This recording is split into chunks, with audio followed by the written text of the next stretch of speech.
বলি, ও গোপাল, আমার দ্বারা এসব হবে না। আমি আগে কখনো রান্না করিনি। হবে না মানে? সব হবে। তুমি নিজে না একজন বিজ্ঞানী, তুমি এরকম করলে হবে? চেষ্টা করলে সব হয় বন্ধু। আগে গোল গোল লুচি বানাতে শিখতে হবে, তারপর আলুর দম। গিন্নির থেকে সব জেনে এসেছি। এর থেকে সূত্র বা কোনো যন্ত্র আবিষ্কার করা অনেক সহজ। মেলা বেলা হয়ে যাচ্ছে বন্ধু। ইস, এরকম যদি কোনো যন্ত্র থাকতো যার দ্বারা আপনা আপনি খাবার হয়ে যেত। আগে লুচি আলুর দমটা শেখো, তারপর তুমি ওরকম যন্ত্র আবিষ্কার করো, কেমন? না, মানে কোনো ইয়ে টিয়ে নয়, চুপচাপ কাজে নামো। তুমি তো জানোই আমি ছড়ার পাত্র নই।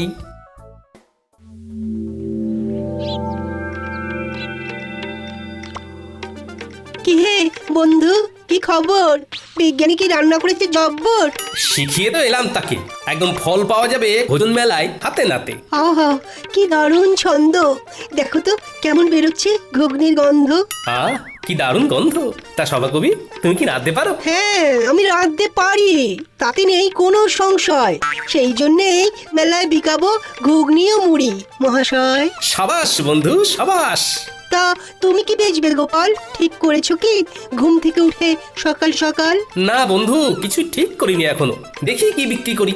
হ্যাঁ, তাড়াতাড়ি ঠিক করে ফেলো, কারণ খুব তাড়াতাড়ি দিন যে ঘনিয়ে এলো। সুপ্রভাত সবাইকে। তা বলো, সকলে এই 4 দিনের ছুটি কেমন কাটালে? আমার তো হিসেব করে করেই কেটে গেল মহারাজ। বাবা বাবা বাবা, তা খুব খরচ করে ফেলেছো বুঝি? আমার তো মোহর গুনে গুনেই কেটে গেল মহারাজ। তোমার তো অগুন্তি মোহর, সেক্ষেত্রে গুনতে তো হবেই। আমি মেয়ের বাড়ি গিয়েছিলাম মহারাজ। হ্যাঁ, ছুটিতে একটু না ঘুরতে গেলে হয়? আমি বাড়িতেই ছিলাম, খেয়েছিও কম, যাতে খরচ বেশি না হয় আমার সঞ্চিত ধন। হ্যাঁ, বেশি খেয়ে মোহর সব না উড়িয়ে দেওয়াই ভালো। যাই হোক, তাহলে দেখছি এই 4 দিন তোমরা সবাই খুব ভালোই কাটিয়েছো। হ্যাঁ, না মহারাজ, আমরা এই 4 দিনের ছুটি কেউ খুব ভালো করে কাটাই। মানে এই যে তুমি মেয়ের বাড়ি গিয়েছিলে, বৈদ্য এই ছুটিতে এত জিনিস কিনেছে যে হিসেব করেই কাটিয়েছে। সভাকবি বাড়িতে ছিল কিন্তু কম খেয়েছে, আর মন্ত্রী অগুন্তি মোহর গুনেছে। তাহলে সবাই তো মনের সুখে যে যার কাজ করেছে। মহারাজ, অনেক সময় মুখে শুনে যা ভাবা হয় তা ঠিক হয় না মহারাজ। আমি মেয়ের বাড়ি গিয়েছিলাম কিছু আনাজপত্র আনতে, যাতে বেশ কিছু মাস আমার বাজার করতে না হয়, কারণ এখন বাজারে জিনিসপত্রের যা আকাশ ছোঁয়া দাম মহারাজ। আমিও এই কদিনের ছুটিতে প্রচুর জিনিস কিনে তার দাম হিসেব করতে বসিনি মহারাজ। আমি হিসেব করছিলাম বেতন পেয়ে কোন খাতে কতটা খরচ কমিয়ে গোটা মাস জীবন ধারণ করতে পারবো। আমিও যাতে বেশি না খেয়ে তাড়াতাড়ি আনাজপাতি শেষ করে ফেলি, সেই জন্যই কম কম খাচ্ছিলাম। এরকমের কারণটা কি বুঝতে পারছি না তো। তোমরা তো সবাই যথেষ্ট পরিমাণে বেতন পাও, তাহলে আগে মহারাজ, অপরাধ নেবেন না। আপনার এই বেতনে এখনকার যা পরিস্থিতি, তাতে আমাদের মাস চালানো খুব দুষ্কর হয়ে যাচ্ছে। মহারাজ, আপনি বেতনের দিকটা একটু ভাবলে ভালো হয়। বেতনের দিকটা ভেবে দেখবো মানে কি বলতে চাইছো? বেতন বাড়ান মহারাজ, বেতন বাড়ান। অসম্ভব, অসম্ভব! এই তো বিগত 4 মাস আগেই বেতন বাড়িয়েছি। তোমরা সবার কাজের পাশাপাশি উপরি আয়ের ব্যবস্থা করো। উপরি আয়? মহারাজ, মাথা ঠান্ডা করুন। একটু ভাবুন মহারাজ, একটু ভাবুন। আমি তোমাদের কথা অনেক ভেবেছি, এবার তোমরাও আমার কথা একটু ভাবো। আমি বেতন বাড়াতে পারছি না, আর আজকের মতো এখানেই সভা শেষ করছি। তোমরা সবাই এসো। বেতন বাড়ানোর কথা বলতেই সবার কাজ শেষ করে দিলেন, এ আবার কেমন ব্যবহার?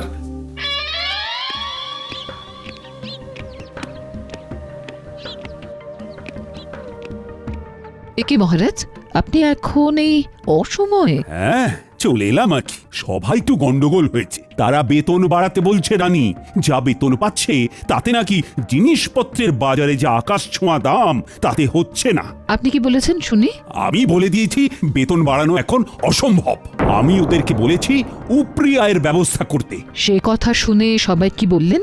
সবাই আকাশ থেকে পড়লো। একটা কাজ করুন না মহারাজ, আপনার পশ্চিম দিকের যে মাঠটা রয়েছে সেইখানেই ওদের জন্য কিছু ব্যবস্থা করে দিন না।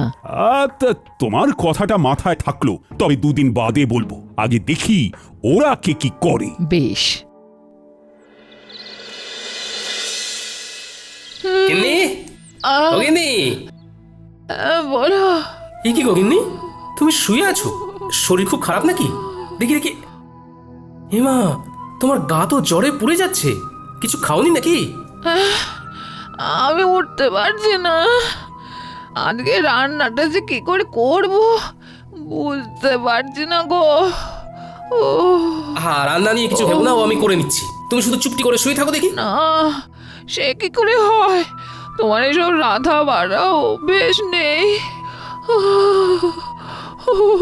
আরে তোমারও কি জন্ম থেকেই স্বামীর সাথে ঘর করার অভ্যেস ছিল? হ্যাঁ, সেই তো আমার সাথে বিয়ের পরে অভ্যেসটা হয়েছে। আমার কথা আলাদা, আমি মেয়ে মানুষ। বারে বা, বেটা ছেলে বলে কি রান্নার অভ্যেস তাও আবার কদিনের জন্য হবে না? এইসব একদম বাজে কথা গিন্নি। তাও আমার খারাপ লাগবে। তুমি এখন থামো তো গিন্নি। শোনো, আমি এই কদিন রাঁধবো আর তুমি শুধু গ্যাট হয়ে খাটের উপর বসে খাবে, বিশ্রাম নেবে। তুমি শুধু আমি রান্নাটা কেমন করি সেটা দেখো।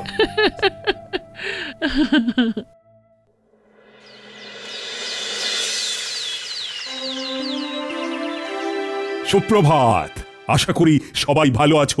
কালকে যা হলো তারপর কি আর ভালো থাকা যায় মহারাজ? দেখো, আমি তোমাদেরকে যা বলার বলেই দিয়েছি। এই যাবৎকাল তোমাদের যখনই যা অসুবিধে হয়েছে আমি পাশে ছিলাম, এখনো আমি পাশে থাকবো।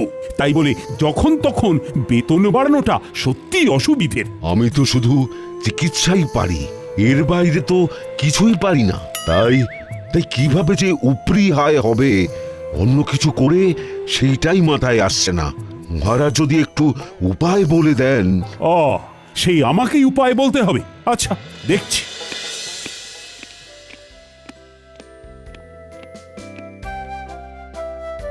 মহারাজ, বলছি কি। সুপ্রভাত রানীমা। সুপ্রভাত। আশা করি সকলে ভালো আছেন। ভালো নেই, খুব সমস্যায় আছি রানীমা। তা আজকে গোপাল আসেনি কেন? তাই তো, তালে গড়ে খেয়ালই নেই। আগে মহারাজ, আমি এসেছি। এ কি গোপাল, এত দেরি হলো যে? তোমার শরীর ঠিক আছে তো? আমার শরীর তো ঠিক আছে, কিন্তু কিন্তু আমার গিন্নির শরীর ভালো নেই। তাই ঘরের কিছু কাজ সামলে রান্না করে আসতে গিয়ে দেরি হয়ে গেল। এই রে, ও গোপাল, কটা শাড়ি আর চুড়ি এনে দেবো নাকি? গোপাল, তাহলে সুগৃহিণী দক্ষ রাঁধুনি হয়ে গেলে নাকি? হ্যাঁ, দরকার পড়লে যদি হই তাতে মন্দ কি বলুন? সকলে চুপ করুন, বরং আপনারা গোপালকে দেখে শিখুন। সে স্ত্রীর শরীর খারাপে নিজে এগিয়ে এসেছে, স্ত্রীর কষ্টটা বুঝেছে। ঠিকই তো, না কষ্ট বুঝলে হয়? এই বৈদ্যমশাই, আপনি আজই গোপালের বাড়ি গিয়ে ওনার স্ত্রীকে দেখে আসবেন। গোপাল, সত্যি তোমার তুলনা হয় না। থাক, অমন মেয়ে মানুষের কাজ করে আমার সুখ্যাতি পাওয়ার দরকার নেই।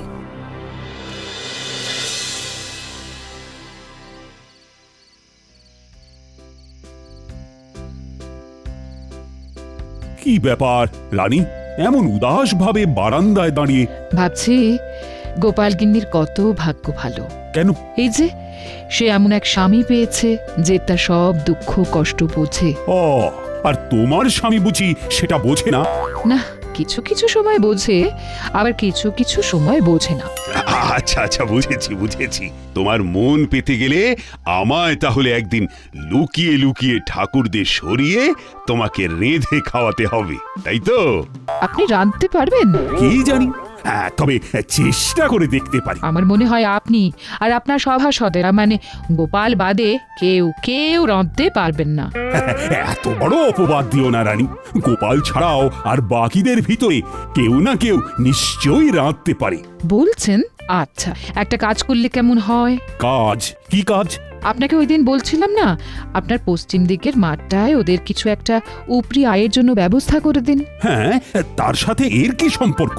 শুনুন, আপনি আপনার সভাসদদের বলুন তারা ওই মাঠটায় নিজের ইচ্ছে মতো তৈরি করা খাবারের দোকান ওই বিকেলবেলার দিক থেকে রাত্রিবেলা পর্যন্ত দিতে পারেন। তাতে কি লাভ হবে? তাতে এনাদের উপরি আয়ও হবে। সবার কাজ শেষ করে তারা অনায়াসে খাবার দোকান খুলে খাবার বিক্রি করতেই পারবেন। হ্যাঁ, দারুণ বলেছে তো। আচ্ছা, তাই খাবারগুলো কি সভাসদেরই বানাতে হবে? এমন কোনো কথা আছে কি? মানে যেহেতু তুমি তখন ওই রান্নার প্রসঙ্গ তুলেছিলে, তাই জিজ্ঞাসা করছি। সেই খাবারগুলো সভাসদেরই বানাতে হবে এমন তো কোনো বাধ্যবাধকতা নেই। তারা চাইলে তাদের স্ত্রী বা বাইরের কারো সাহায্য নিতেই পারেন। তবে যারা নিজের হাতে খাবার বানিয়ে বিক্রি করবেন তাদেরকে পুরস্কার হিসেবে 2 থলি করে মোহর দেওয়া হবে। রানী, তোমার প্রস্তাবটাকে আরেকটু পরিবর্তন করে দিই। সভাসদের এমন বলি, বেশ কিছুদিন ব্যাপী পশ্চিম দিকের বড় মাঠটায় একটা ভোজন মেলার আয়োজন করতে চাই। তাই আমার ইচ্ছে, আমার সভাসদেরা এই ভোজন মেলায় হরেক রকম খাবারের পসরা নিয়ে খাবারের দোকান দিক। তার মধ্যে যে সভাসদেরা নিজের হাতে রান্না করবে তারা প্রত্যেকে পুরস্কার বাবদ 2 থলি করে মোহর পাবে, এবং যে সভাসদের খাবারের দোকানে সব থেকে বেশি বিক্রি হবে সে পুরস্কার স্বরূপ 5,000টা মোহর পুরস্কার পাবে। অতীব উত্তম। শুধু শুধু উপরি আয়ের জন্য ওনারা সবাই খাবারের দোকান খুলতে রাজি নাও হতে পারেন, তার থেকে পুরস্কারের কথা বলে মেলায় খাবারের দোকান খোলার প্রস্তাব দেওয়াটা একদম উপযুক্ত। আপনি কালকেই ঘোষণা করে দিন মহারাজ। ভাবছি আমিও যদি দোকান দিই তাহলে আমাকে পুরস্কার দেবে বলো তো রানী? তা আমি কি জানি।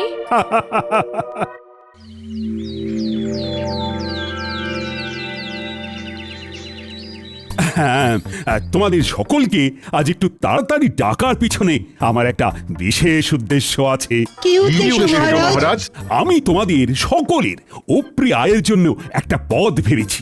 বাহ বাহ, বাহ বাহ। বাহ! কি উপায় আপনি ভেবেছেন মহারাজ? আমি আমার পশ্চিমের মাঠটায় একটা ভোজন মেলার আয়োজন করতে চাই। সে অতীব ভালো, কিন্তু মেলায় গেলে তো খাবার কিনতে কিনতেই প্রচুর খরচ হয়ে যাবে। তাহলে এভাবে আমাদের উপরি আয় হবে কি করে মহারাজ? নিজের দোকান থেকে খেলে ব্যয় হবে না মন্ত্রী। নিজের দোকান মানে? আপনি কি ওই মেলায় আমাদের দোকান দিতে বলছেন মহারাজ? একদম ঠিক। আমি চাই পশ্চিমের মাঠে আয়োজিত সারা কৃষ্ণনগর ব্যাপী ভোজন মেলায় সাধারণ প্রজাদের পাশাপাশি আমার সভাসদেরাও খাবারের দোকান দিক। দোকান দিলে উপরে আয় হবে বটে, কিন্তু দাঁড়াও দাঁড়াও, আমার ঘোষণা এখনো শেষ হয়নি। আমি ঠিক করেছি আমার সভাসদদের ভিতরে যারা নিজেরা হাতে করে খাবার বানিয়ে বিক্রি করবে তারা প্রত্যেকে 2 থলি করে মোহর আমার তরফ থেকে পুরস্কার পাবে।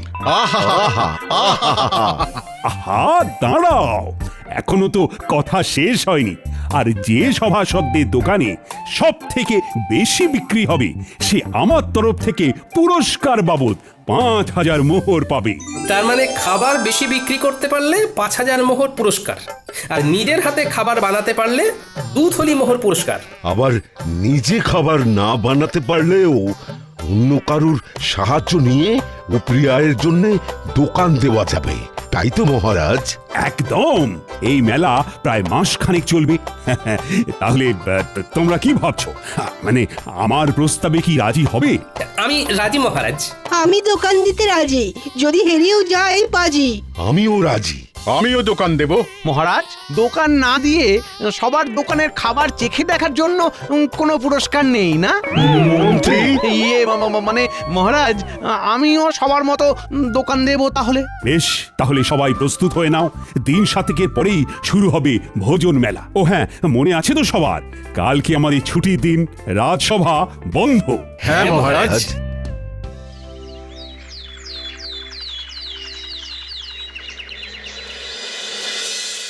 গিন্নি, ও গিন্নি, আরে ও গিন্নি, শোনো না। হ্যাঁ, তাহলে তাহলে তুমি বলছো আমি বেশ ভালো করেই জিলিপি, অমৃতি, গজা এসব বানাতে পারবো না? হ্যাঁ, খুব খুব ভালো করে পারবে। তা আমার প্রতি তোমার এত আত্মবিশ্বাসের কারণ কি? আরে বাবা, জিলিপি অমৃতি বানাতে গেলে শুধু ময়দার মিশ্রণটা এই টকবকে গরম তেলের ভিতরে ভালো করে প্যাঁচ দিয়ে গোল গোল আকৃতি করে পাক দিলেই তৈরি হয়ে যায়। আর এই প্যাঁচ দেওয়ার ব্যাপারে কৃষ্ণনগরে তোমার মতো পারদর্শী আর কেউ আছে বলে তো আমার মনে হয় না। ঠিক বলেছো। তোমারও যা প্যাঁচালো মন, সেই মনের প্যাঁচের মতো আমায়ও যা সুন্দর করে তুমি জিলিপি অমৃতি বানাতে শেখাবে। আহা আহা, তারপর আমার পূর্ব অভিজ্ঞতা তো আছেই। যাকে যাক, এই চলো শুরু করে, চলো চলো।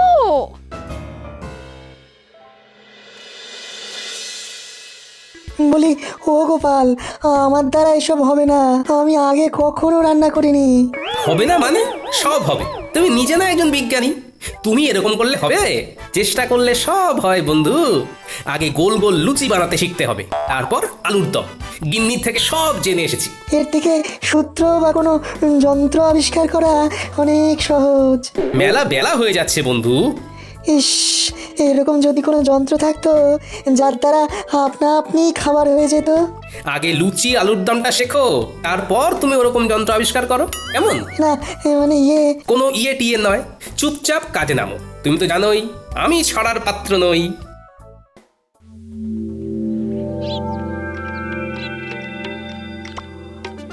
কি হে বন্ধু, কি খবর? বিজ্ঞানী কি রান্না করেছে জব্বর? শিখিয়ে তো এলাম তাকে, একদম ফল পাওয়া যাবে ভোজন মেলায় হাতে নাতে। আহা, কি দারুণ ছন্দ! দেখো তো কেমন বেরোচ্ছে ঘুগনির গন্ধ। কি দারুণ গন্ধ! তা সভা কবি, তুমি কি নাচতে পারো? হ্যাঁ, আমি রাঁধতে পারি, তাতে নেই কোনো সংশয়। সেই জন্যেই মেলায় বিকাবো ঘুগনি ও মুড়ি মহাশয়। সাবাস বন্ধু, সাবাস। তা তুমি কি বেচবে গোপাল? ঠিক করেছো কি ঘুম থেকে উঠে সকাল সকাল? না বন্ধু, কিছু ঠিক করিনি এখনো, দেখি কি বিক্রি করি। হ্যাঁ, তাড়াতাড়ি ঠিক করে ফেলো, কারণ খুব তাড়াতাড়ি দিন যে ঘনিয়ে এলো। গোপাল, ভেবেছি চপের দোকান দেব, কিন্তু বেসন গুলতে গিয়েই তো কাল ঘাম ছুটছে। আপনার এই দুই হাতে নিজে এত পাচন গুলেছেন, আর এখন বেসন গুলতে গিয়ে নাকানি চোখানি খেলে হবে? আমার ভয় করছে গোপাল। দেখি তো, আমার সামনে আপনি গুলতে বসুন, কেমন ভয় লাগে আপনার দেখি। গোপাল, তুমি পারো বটে। একবার হাঁক দিলাম আর তুমি সাহায্য করতে চলে এলে। বৈদ্যমশাই, আমরা একই রাজ্যের লোক, তাই বিপদে ডাক শুনেও মুখ ঘুরিয়ে না শোনার ভান করে বসে থাকলে হবে?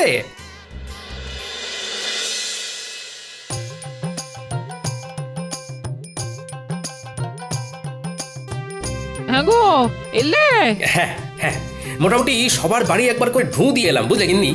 দেখলাম মোটামুটি সবাই একদম জোর কদমে রান্নার প্রস্তুতি নিচ্ছে। তা তুমি কি বানাবে কিছু ঠিক করলে? এমনিতে বাড়ির রান্না তো বেশ ভালোই করছো।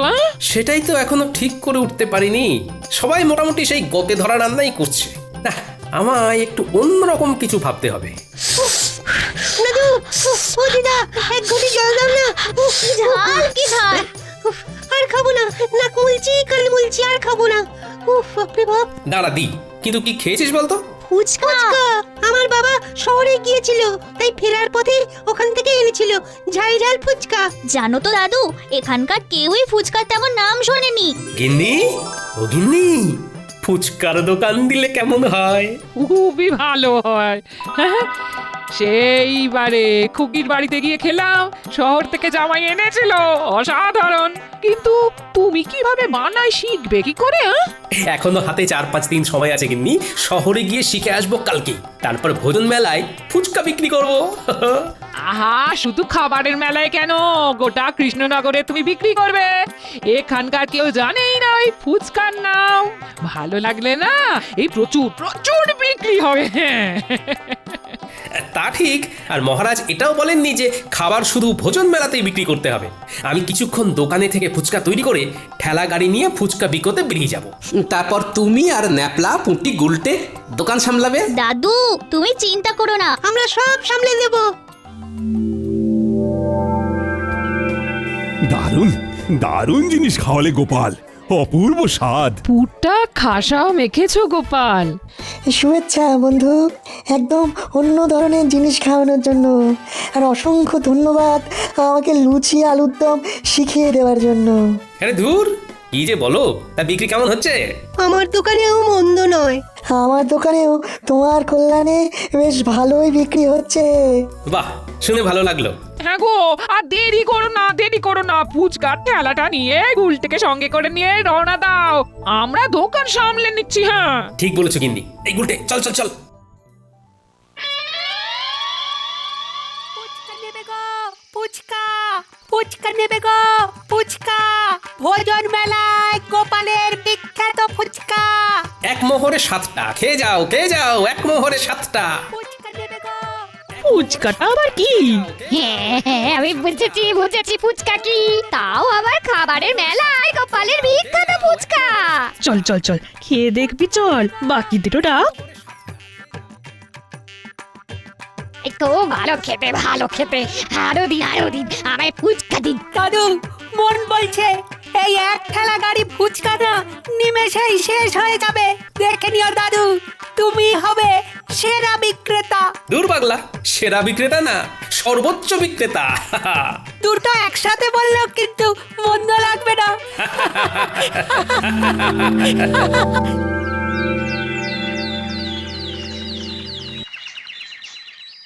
গোনো গোনো খাজাঞ্চি গোনো, কার কত আয় হলো দেখি।